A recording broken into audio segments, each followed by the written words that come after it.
Hi, this is András from Sear Bliss and you are watching Impact Metal channel.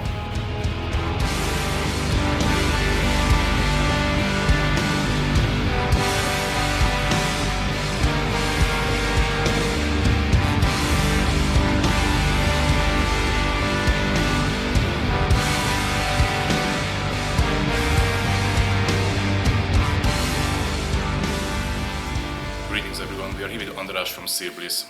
Hello, thank you for accepting our invitation. Hi. You're in the middle of the Seven Springs tour, promoting the latest album, Letters from the Edge. What are your experiences so far? Even since the beginning we mostly played in Budapest, but after this album and after 25 years of experience we decided to try it out and to go on tour in Hungary. We didn't know what to expect, but in the end I can tell that we are pretty satisfied.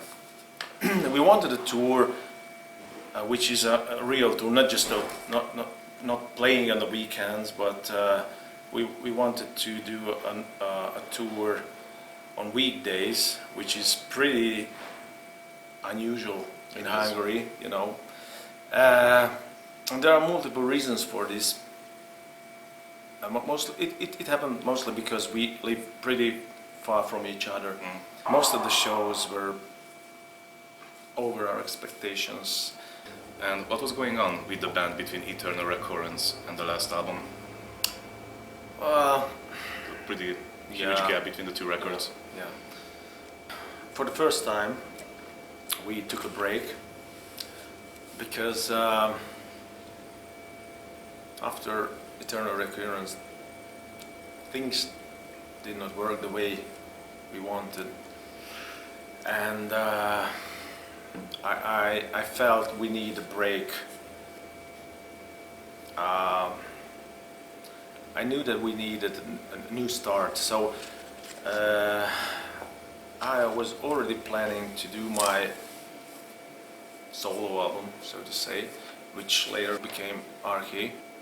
I felt that this is the right time to do that, and whenever I work on an album I can only focus on one thing, so I wanted to focus only on this album, Arkhē, and it took a lot of time, because even if I wrote a lot of material during the years, it was a pretty long and difficult work because of the pretty complicated sound of the band. So I was a little bit fed up with Sear Bliss, so I wanted to try something else, a completely different album, completely different music. I have a lot of different influences from other genres, and yeah, it was the right time to do that. And it took, I don't know, at least 2 years to complete this album.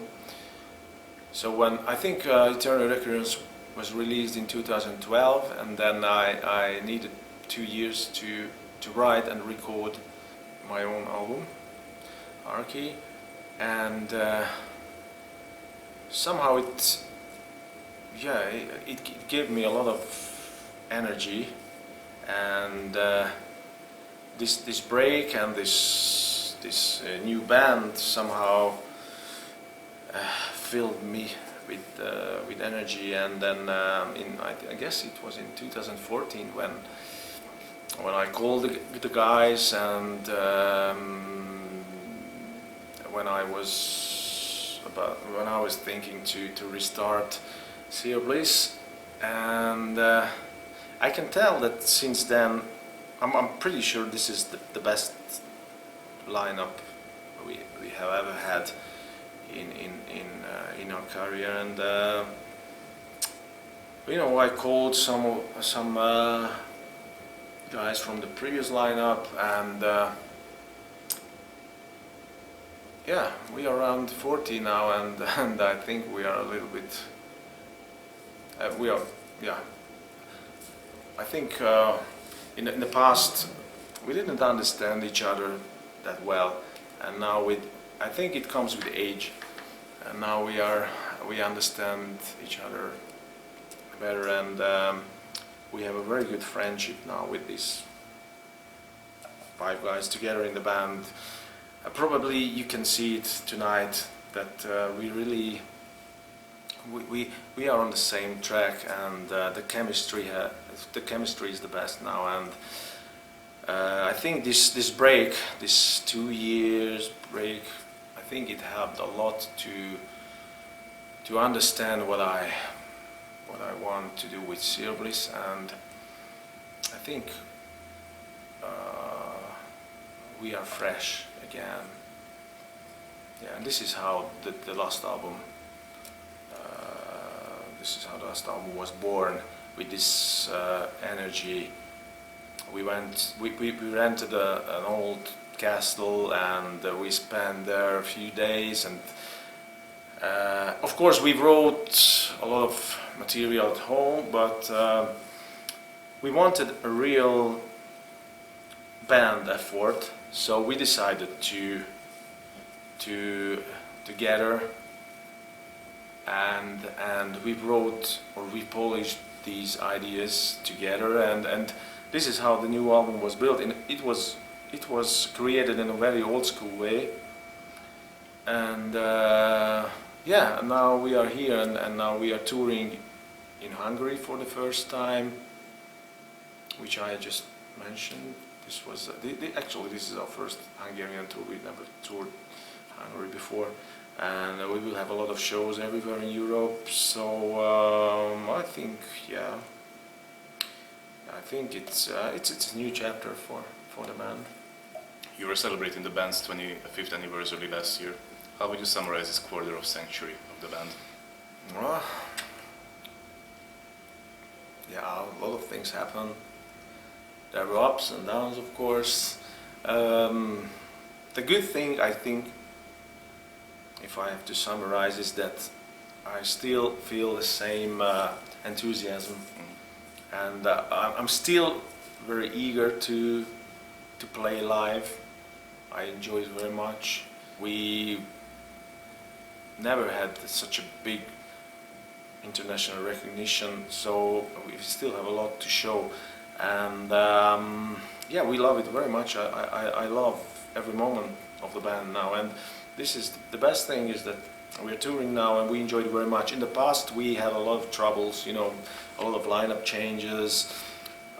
Some people didn't understand what we represent, and there were very difficult times. You know, if I have to summarize it with one word, it is perseverance, because I always believed in this band, even in that 2-year break. It means a lot to me, and the good thing is that I don't feel the band old. So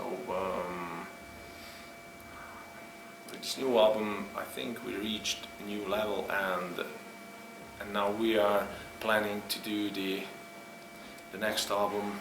We have just started working on new material, so I think it's more or less the same which I felt in '96 when the first album was released, Phantoms. What inspired you in the beginning, and where do you go for inspiration nowadays? I became a metalhead at a very early age. I was around, I don't know, 9, when a lot of older friends showed me some metal music, and it was in the late 80s, and I was always, at the time, as a kid, I was always dreaming about becoming a metal musician, and you know, those were pretty difficult times, the late 80s, early 90s in Hungary. You know, I think it's totally different compared to this modern age, because it was really hard to get an instrument at all. So I remember when I got an acoustic guitar from my father, and it was like magic, and I think the inspiration comes from my past, from this early age when I was a kid. I was so enthusiastic. Metal music meant a lot to me, and this is why I'm still here, I think, with the band, because I always believed in this. I always loved metal music. I still collect records, still collect vinyls. I can't imagine my life without this music. So this is how the inspiration came, and it was a very exciting exploration. You know, when you're a kid, you get to know a lot of bands, and then you dig into every genre, and it was very exciting to explore new bands and everything. So there was always I was always a fan. So and I'm still a fan of a lot of bands, and yeah, the inspiration now, I think it comes from it can come from anything. So yeah, this is what I was talking about with a guitar player, Attila, that we have a lot of common things and thinking. We more or less like the same bands. So, and the good thing is that we can, for example, on this Hungarian tour, we spent a lot of time together, and we were discussing about Depeche Mode, but Morbid Angel at the same time, or Beherit, or Finnish black metal bands, and yeah, and even classical music. So we are pretty open-minded, and I think the inspiration comes now from this wisdom, so to say. Now I would call it adult age or something. Yeah, so yeah, but anything can inspire me. So a lot of personal things, especially in case of the last album, a lot of personal things inspired this album. What does art mean to you? If you can call yourself an artist, I think the reason I do this music is to express myself, and the same. I guess it might be the same goes for a painter or any other artists. So definitely this need for self-expression is the key. So I don't know the reason behind it. I just know that even since my childhood, I've always wanted to write music or express myself. Yeah, so this is what art means for me. If you could translate your music, either Sear Bliss or Arkhē, into another art form, like painting, movie, art exhibition, you name it, what do you imagine for that? Good question. I was always interested in visual things, so I can imagine some sort of artistic visual movies maybe, but I have no experience in that. But yeah, probably it would be a very dark and very artistic movie maybe. Definitely not for the masses. definitely underground thing, and I think, yeah, it's pretty spiritual, because this music is, I guess it's pretty spiritual. So, for example, in case of this last album, it was written in a way that we really we not just wrote music, we went really to the depths of ourselves. So if you hear these songs, they really came from our heart and then from our our soul. We spent a lot of. This is the reason why it was written in such a. I think it was written in 2 years. So it was a really long process. So it took a lot of time because we really wanted to bring it up from our soul. You actually played at the art exhibition in Netherlands like 15 years ago, right? It was in Austria. Was it in Austria? Yeah. It was a very funny experience actually. I don't know who invited us or how it happened. We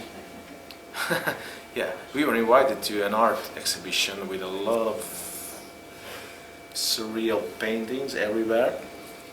But really, not just paintings. There were really surreal performances, and the audience was really different. You know, everyone was in fancy dresses, and it was like playing in a theater or something. And we went there with our equipment, and I didn't know what to expect, but people seemed to like it, or maybe they were polite. I don't know. It was funny, and even the mayor of the city, he invited us for a dinner that night. So it was strange. And then once we played in actually I enjoy playing in unusual places or under unusual circumstances. So, for example, one time we played in a city in the middle of some Roman ruins, which looked great because the city where we are from, there are a lot of ruins from the Roman Empire, and we built a stage there and we played there. It looked cool.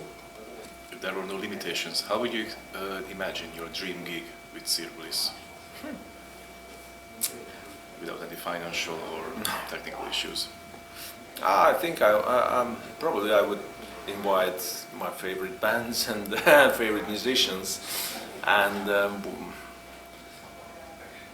we would jam together. That would be great. You know, for example, it would be interesting to, for example, jam together with I don't know, Shane Amber from Napalm Death and Brian May from Queen. That would be interesting, right? But yeah, I would invite a lot of cool bands I respect and I like, and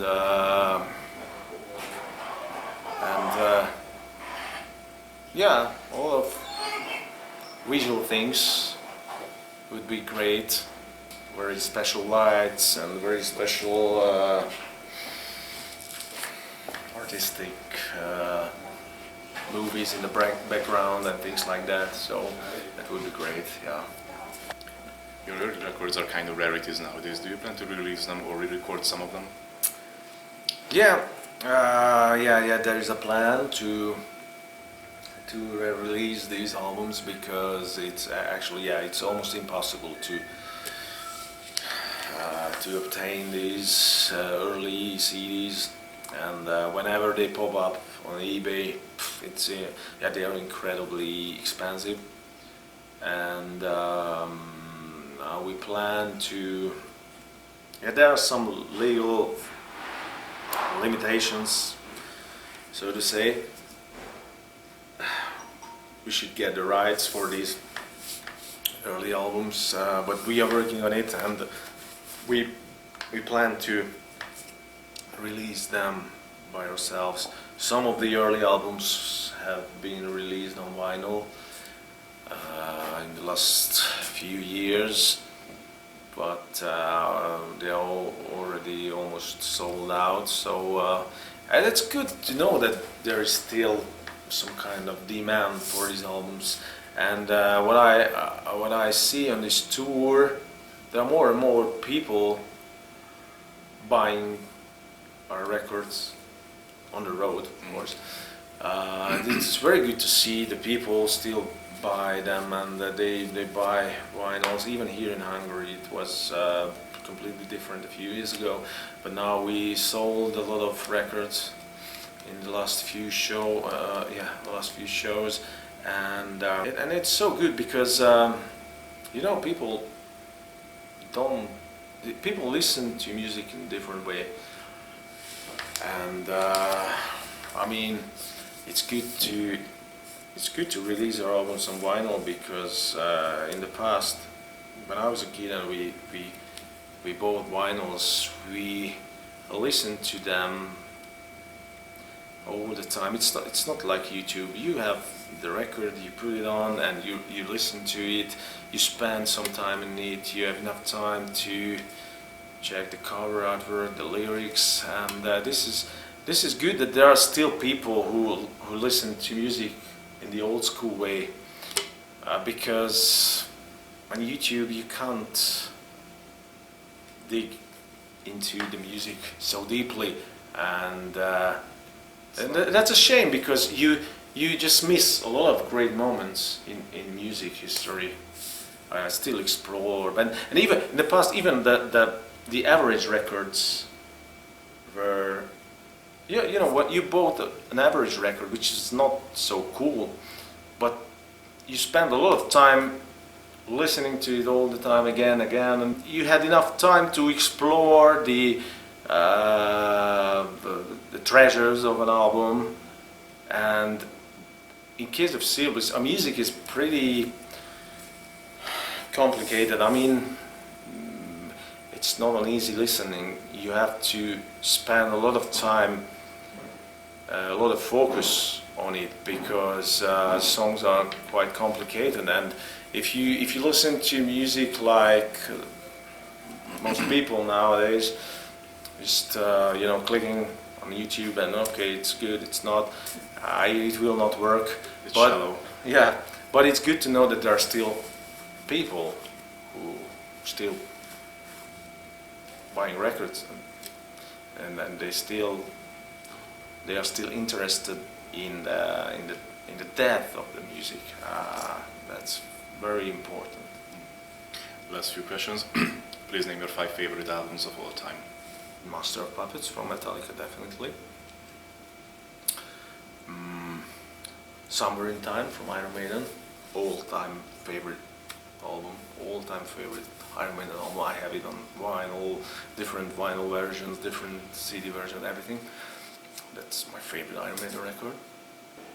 Testimony of the Ancients from Pestilence. I just picked the genres now, that in death metal, that's my all-time favorite death metal album. The first Ulver album, not Bergtat, my all-time favorite black metal album. It's not so black metal, it's not like Dark Throne, but the atmosphere is incredible.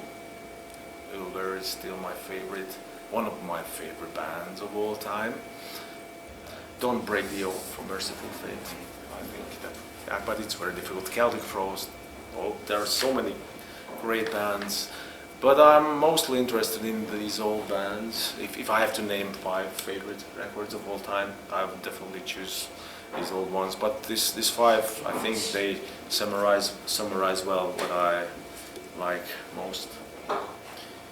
What's the meaning of life? Birth and death, and anything between and after and before that. Do you have any message to your fans? No, there is no message. The message lies in our records. So that's it. I think whatever I want to tell, it's on our records. So if you want to hear what we feel, just give a try to any of our records. Thank you for your time. Thank you very much.